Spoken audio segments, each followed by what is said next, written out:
Hi, welcome to Chris Cook for You Too. Today I'm going to be doing a shoulder butt roast. That's what I'm going to be having for dinner. I decided to show you all how I cook it. It's going to be juicy and tender, but yet it's going to be sliceable. I don't want it to pull apart. I want to be able to slice this. Now, this meat is not that expensive. I paid about $11 for this, and this is about 8 pounds of roast. But I think that if you try this, you are truly going to enjoy it. First, we're going to, after I take it from the packaging and then I wash it, we're going to paper towel dry it. And then I'm going to rub it with some olive oil. Why am I doing that? Because I'm going to open face cook this, and I want the cooking process. I want this roast to end up being browned, on the top and a little bit crusty. I'm going to preheat my oven at 350 degrees. Let it cook roughly 2.5 hours. The ingredients that you're going to use in order to make this roast, you're going to need thyme, rosemary. This is onion and garlic powder, but it's just already mixed. You're going to need cumin, salt. I'm going to mince up some some garlic, because I'm going to pierce it, and I'm going to poke holes and put the garlic down over in the piercings. I'll show you that. This is a pork seasoning. If you have it, you can use it. If you don't worry about it. And this is hard to get. You probably won't be able to, but this is red bell pepper, and it's just already crushed, and I got this at some little market that I was at.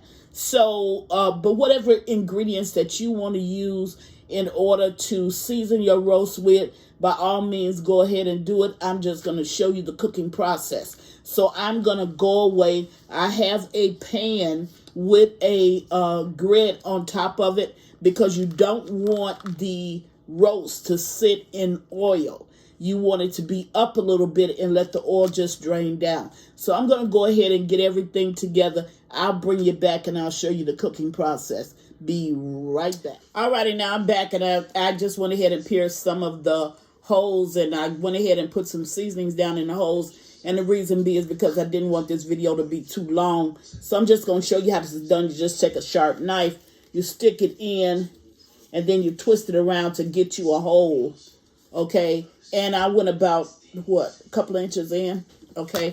And then you take and you stuff it with whatever you want to. If you want garlic to be infused all over this meat, then you would go ahead and you would stuff the garlic down over in that cavity. Now, if you can't get it in, I have a skewer, and I'm going ahead and I'm going to push it down in the skewer, push it down with the skewer, and then I'm going to take some seasonings and I'm going to pack it. Okay, and what that does is that's going to bring the flavor all over this roast. I already put the garlic in there before I came back, so I just went ahead and packed it with some seasonings. And I didn't put the seasonings on top of the garlic. I was waiting until you all came back so I could do it and get it done quickly. But the hole, let me see if I can put one more hole in it, because I got quite a few. Let's go right here. Okay, and put a hole. Now I'm running into a bone right there. So what I'll probably do is just open it up a little and just stick a piece of garlic down over in there. But right there, I'm not running into a bone, okay? So you're going to open that hole up, okay? And then once you open it up, you're going to pack your garlic down over in there. And on top of that, you're going to put your seasonings. You're going to pack that down over in there. Okay, now I did that so that when we get ready to eat this roast is going to be packed with flavor. Now, I have this roast upside down, and I have it upside down to show you this. This is the fat part of the roast, but when the fat drips down, when that oil from the fat drips down, or even if it was just juices from chicken and not oils, that helps to baste your roast. So the first thing you want to do, so your roast can be juicy all the way through, is you want to turn that fat side up in the air, okay? That way, all of your liquids will drain down. So they'll penetrate this roast and they'll go all the way down. And that's what helps your meat to be juicy. Now I'm going to go ahead and I'm going to put a little bit of this infused oil. I'm going to coat it. Now, because I have those seasonings down over in the roast and not just sitting on top of the roast, it's going to penetrate it. Okay. Now, I'm going to turn it up.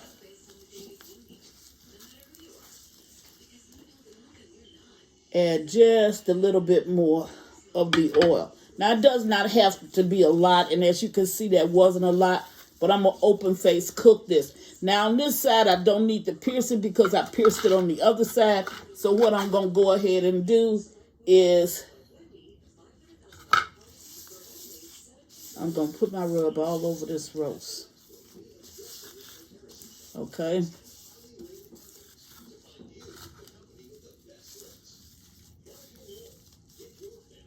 All over it.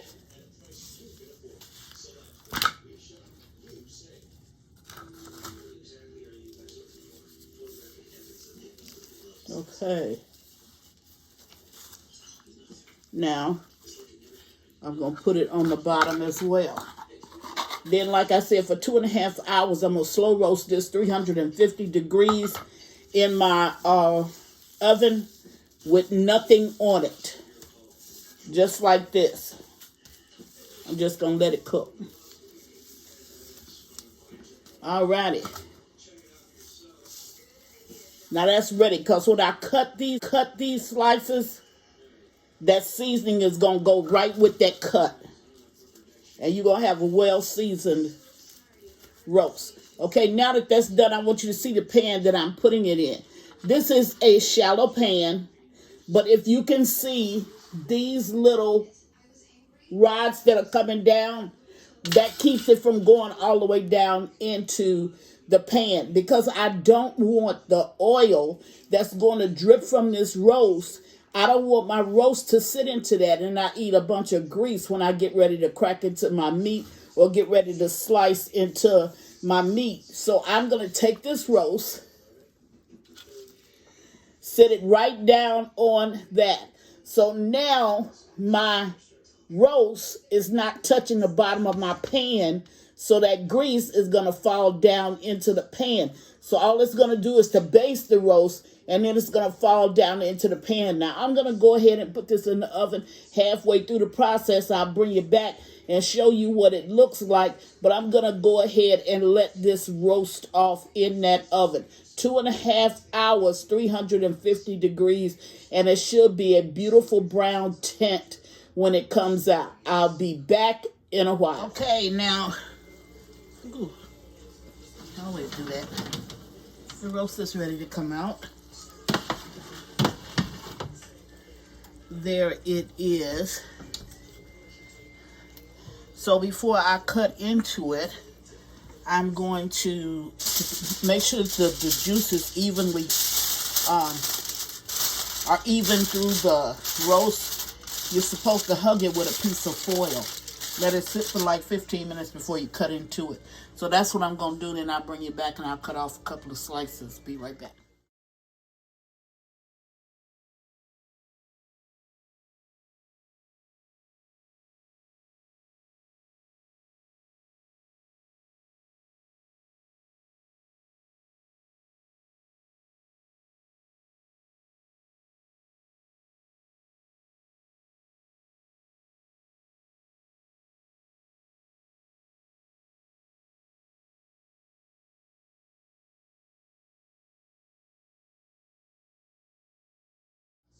Okay, now I'm back and I'm just going to cut off a couple of pieces because my dinner is not ready yet.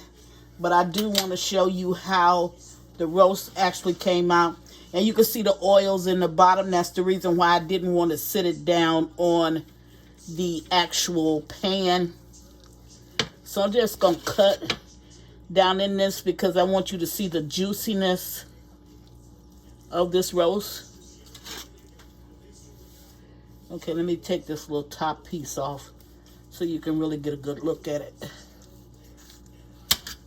Okay. Now I want you to look as close as you can. I want you to look. See that juice? See that juice, how it flows from that roast? That's the way you want your roast to be. Now, my dinner is not complete yet. I'm still waiting on the vegetables, which you're going to get a chance to see the whole plate put together. But I just want to take off just a few pieces.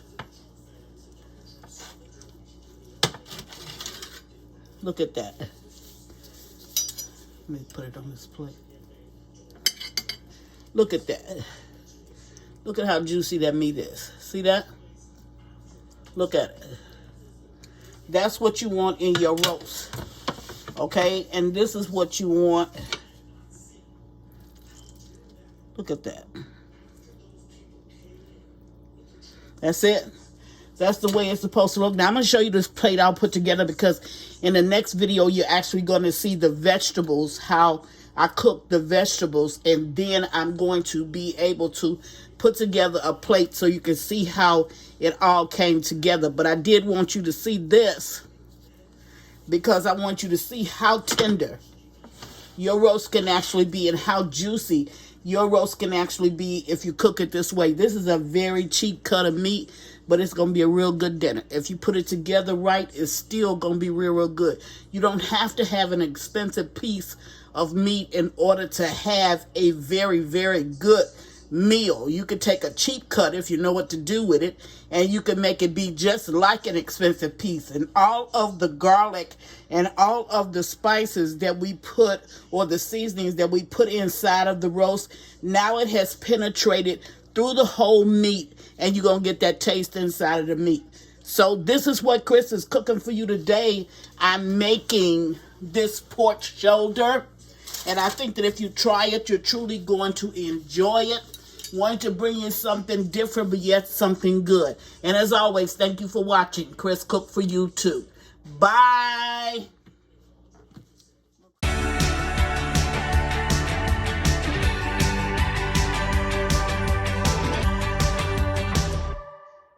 Please follow me on Instagram and Facebook at Chris Cook for you too. And don't forget to share this video. Bye.